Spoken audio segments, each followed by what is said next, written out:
Best condition he's been in a long time. Round one scheduled for 12.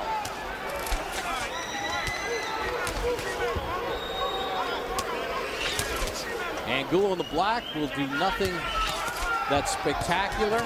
He punches hard, stays in the pocket, and keeps pushing the action. Bob Papa, Max Kellerman, Lennox Lewis ringside in Ontario, California. Right hand by Angulo touches Julio.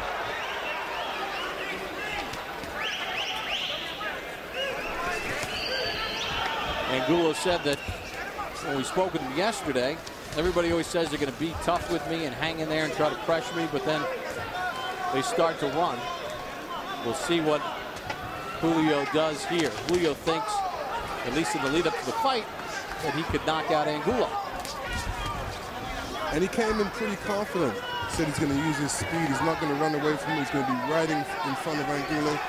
And right now, I think he's actually moving the wrong way. He's moving into Angulo's right hand. He should mix up ways he's moving. He should definitely move left and move to right. On paper, it's a bad fight for Julio because Angulo has the shorter, straighter, better punches and better inside technique. But Julio certainly did appear confident yesterday when he spoke to us, and he looks, just the way he looks in better shape than we've seen him in the past. Has a new trainer, but there you see the kind of mismatch in inside technique. Angulo's shorter punches getting there first. And Angulo's punches are not that fast. They're basically straight punches. They're pretty accurate. They're fast enough, though, aren't they, Lennox? I mean, it's not, you're never going to confuse him with Parnell Whitaker as far as hand speed, but he delivers them in what appears to be a quick manner. Yeah. Julio has the speed to get away from the punches. You know, he needs to keep his hands up just a little bit more, but he definitely needs to keep his eyes open. He doesn't want to get hit by any silly shots.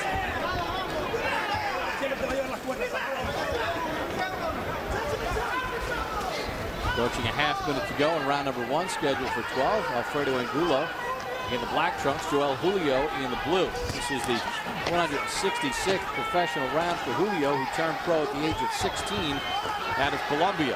Angulo, with amateur background, represented Mexico in the 2004 Olympics. Although he's older, he has less experience. This is only his 70th round as a pro. And Angulo's doing a good job of cutting off the ring. You know, you can tell the experience factor right now because he's doing it quite well. End of round number one in this scheduled 12-rounder. Now you saw Angulo throwing a lot of punches. We invite fans to log on to HBO.com/boxing. You can follow the Punch Zone stats as they happen, live and in living color. Just log on to HBO.com/boxing and watch the live Punch Zone stats. Max, we're talking about the 154-pound division. How do you size up this weight class? Well, the two elite 154-pounders are also the two elite middleweights in the world. Sergio Martinez and Paul Williams, as boxing writer Eric Raskin pointed out to me yesterday. They're competing for supremacy over two divisions. Right now, Sergio Martinez, middleweight champ, even though Williams owns a close decision against him. Kermit Cintron's fighting Williams coming up May 8th. Zunzurich is an undefeated southpaw, has a win over Julio. Miguel Cotto making his debut against Yuri Foreman at 154 soon. Yuri Foreman doesn't hit at all, neither does Corey Spinks, but they can both box. And Angulo you see tonight against Julio. And we begin round number two, scheduled for 12. Alfredo Angulo and Joel Julio. In the first round, according to CompuBox, Angulo threw 67 jabs. He landed 8 of them. Julio threw 64 punches the entire round. Angulo 15 of 98 in round number one. He likes to work. He's methodical about his work, and he's heavy-handed. And Angulo had real success in that first round, but Julio also had moments where he connected flushly. See Angulo there kind of just waving on Julio. So come on, come on. Nice double left hand from Julio.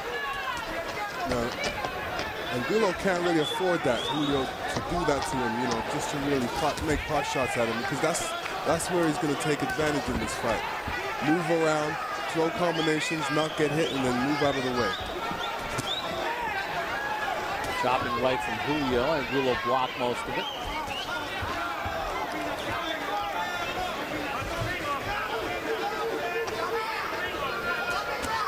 Julio continues to circle to his left. Now he edges back to the right momentarily.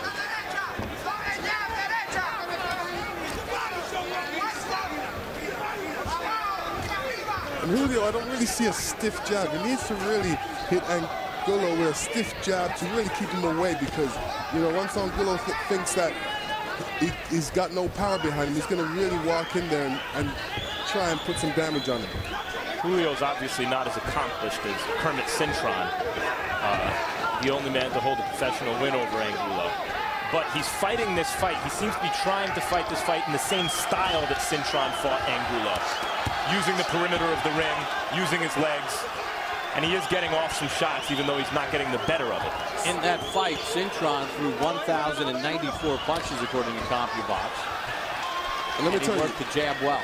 Cintron threw some hard jabs to stop Angulo and to put him back and make him think about that right hand. And this is what Julio needs to do.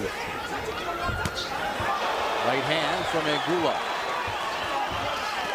Lennox, should Angulo also be working the body a little bit more as Julio keeps trying to go side to side?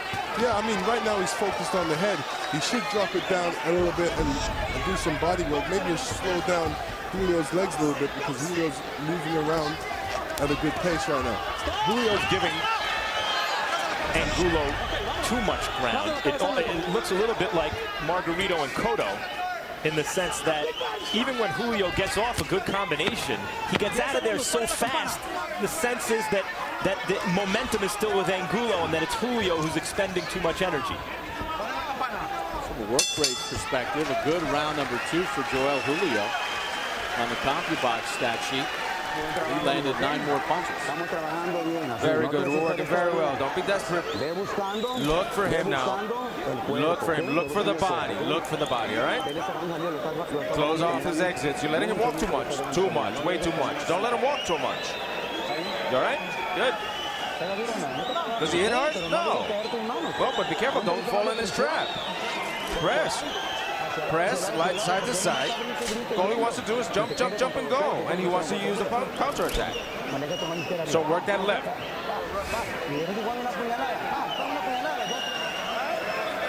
well. Keep doing what you're doing. That was a good round for you, baby.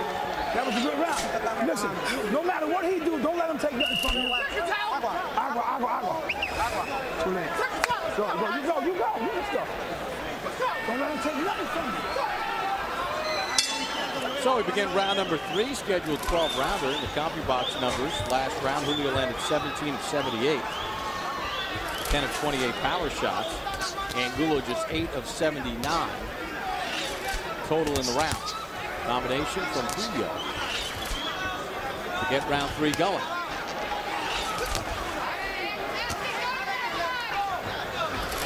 You heard Anthony Ham, Joel Julio's trainer, in the corner, saying, don't let him, a good round, don't let him take nothing from you.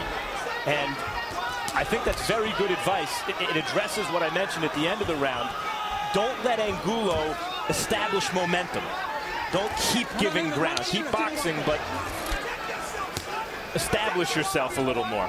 We're in Ontario, California for HBO's Boxing After Dark. Alfredo Angulo and Joel Julio. Round number 3 scheduled for 12. Still to come, a heavyweight showdown between Chris Arreola and Thomas Adamek.